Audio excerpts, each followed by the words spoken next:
નમસ્કાર મિત્રો, હું વેદાંત પટેલ અને આપ સૌનું ફરી એકવાર સ્વાગત કરું છું આપના ટેલિપેન કમ્પ્લીટ કોર્સ સાથે. ગયા લેક્ચરમાં આપણે કંપની ફીચર્સ મીન્સ F11 કી જે ટેલીની સૌથી ઉપયોગી કીબોર્ડ કી છે એના વિશે આપણે સમજ્યા હતા. આજથી આપણે ટેલીના સૌથી મહત્વના ચેપ્ટરમાં પ્રવેશ કરીશું. આજનો વિષય છે charts of accounts, groups and લેજર્સ.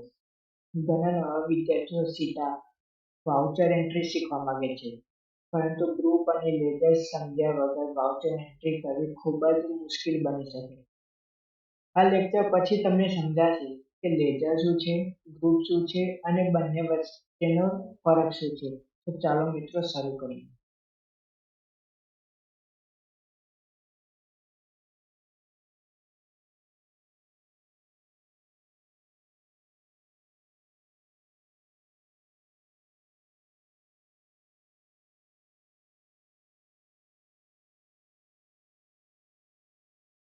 મિત્રો, ટેલીમાં દરેક એકાઉન્ટને વ્યવસ્થિત રીતે રાખવા માટે ચાર્ટ્સ ઓફ અકાઉન્ટ્સનો યુઝ થાય છે.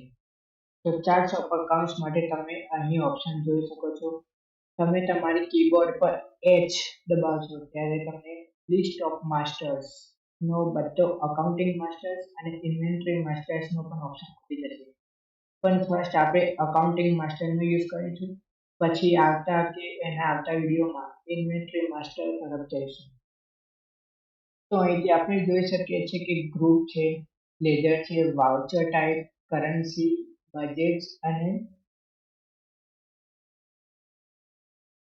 અન્ય વસ્તુ.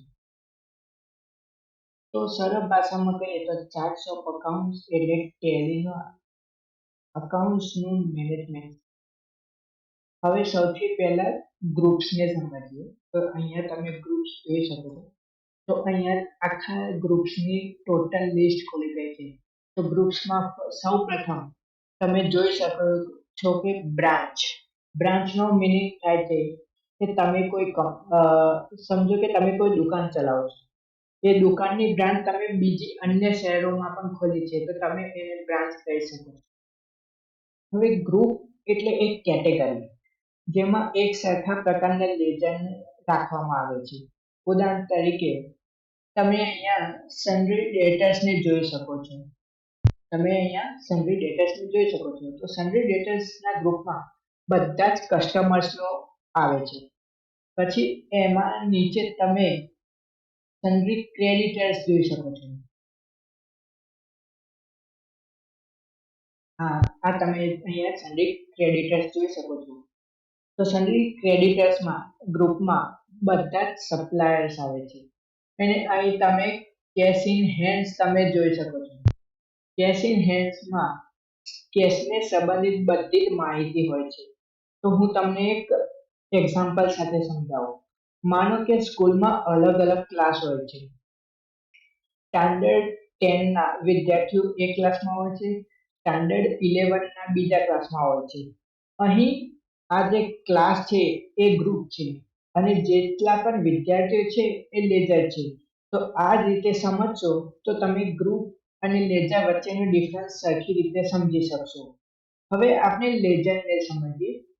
તો અહીં તમે નીચે લેજર જોઈ શકો છો. તો આ છે લેજર. લેજરમાં તમને મેઇન 3 પાર્ટ જોવા મળશે. ફર્સ્ટ પાર્ટ છે અસેટ, બીજો પાર્ટ છે લાયબિલિટીઝ અને ત્રીજો પાર્ટ છે એક્સપેન્સ. તો હવે લેજર એટલે કોઈ વ્યક્તિ, કોઈ કંપની, બેંક, એક્સપેન્સ અથવા ઇન્કમને અલગ અકાઉન્ટ. તો એનામાં તમે કેશ અકાઉન્ટ, જેમ કે તમે કેશ ઇન હેન્ડ્સ, એમાં તમે કેશ જોઈ શકો છો. પછી સસ્પેન્સ અકાઉન્ટ, તો એમાં તમે પ્રોફિટ એન્ડ લોસ એકાઉન્ટ જોઈ શકો છો. અને અહીંયા એક્સપેન્સમાં તમને 3 એક્સપેન્સ દેખાય છે: direct expense, indirect expense and purchase account. Purchase account ત્યારે યુઝ થાય જ્યારે તમે કોઈ કંપની હોય અને કંપની જો કોઈ બીજી કંપની તરફથી પરચેસ કરતી હોય ત્યારે તમારે પરચેઝ એકાઉન્ટનો યુઝ થાય છે. તો લેજરમાં તમારે cash account, bank account, electricity expense, rent account અને રાહુલ ટ્રેડર્સ વગેરે વગેરેનો આ બધા જ લેજર છે. તો હું તમને લેજરને એક સિમ્પલ ઉદાહરણ સાથે સમજાવું કે જો આપણે રાહુલ ટ્રેડર પાસેથી માલ ખરીદીએ છીએ તો વાઉચરની એન્ટ્રી કરતી વખતે જે રાહુલ ટ્રેડર્સ છે તેના નામનું લેજર તમારે પસંદ કરવું પડે છે. એટલે લેજર વગર એન્ટ્રી શક્ય નથી.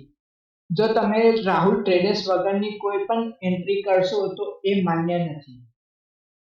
તો હું તમને હવે ગ્રુપ અને લેજર વચ્ચેનો ફરક સમજાવું. તો એક સરસ ઉદાહરણ દ્વારા હું તમને સમજાવું તો સમજો કે ગ્રુપ એટલે એક ફોલ્ડર. કોઈ એક કમ્પ્યુટરમાં તમે એક ફોલ્ડર હોય તો ગ્રુપ એક ફોલ્ડર છે. તો લેજર એ ફોલ્ડરના અંદરની ફાઇલ છે. અથવા તો બીજા એક સરળ ઉદાહરણથી સમજાવો તો ગ્રુપ એક ફેમિલી છે અને લેજર એ ફેમિલીનો મેમ્બર છે. એટલે લેજર હંમેશા કોઈને કોઈ ગ્રુપની અંદર આવે જ છે. તો આજના મહત્વની કોઈ તમને ટીપ આપું તો લેજર બનાવતા પહેલા એનું ગ્રુપ પસંદ કરવું અને એ યોગ્ય રીતે પસંદ કરવું ખૂબ જ જરૂરી છે.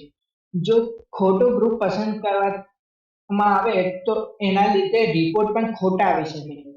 ટેલીમાં પહેલાથી જ ઘણા બધા ડિફોલ્ટ ગ્રુપ હોય છે. જેમ કે હમણાં મેં તમને બતાવ્યું તો અહીં ગ્રુપમાં આપમાં જઈએ તો ઓલરેડી આપણે આટલા ગ્રુપ તો ટેલી બનાવીને જ આપે છે. તો આગામી લેક્ચરમાં ડિફોલ્ટ ગ્રુપ વિશે વિગતે શીખીશું. તો આજનું તમારું હોમવર્ક એ છે કે ચાર્ટ્સ ઓફ અકાઉન્ટ્સ ઓપન કરો, ડિફોલ્ટ ગ્રુપ્સને જુઓ, કેશ લેજરને શોધો, કોઈ લેજર ડિલીટ અથવા એને હાલ એડિટ કરશો નહીં. તો મિત્રો આજના લેક્ચરમાં આપણે ચાર્ટ્સ ઓફ અકાઉન્ટ્સ, ગ્રુપ અને લેજર વિશે બેસિક કોન્સેપ્ટ સમજ્યા. નેક્સ્ટ લેક્ચરમાં આપણે ટેલી પ્રમાણના તમામ ડિફોલ્ટ ગ્રુપ એક પછી એક સરળ ભાષામાં શીખીશું. જો વિડીયો ગમ્યો હોય તો લાઈક કરો, શેર કરો અને ચેનલને સબસ્ક્રાઇબ કરવાનું ભૂલશો નહીં. હું વેદાંત પટેલ ફરી મળીશ તમને નેક્સ્ટ લેક્ચરમાં. ધન્યવાદ.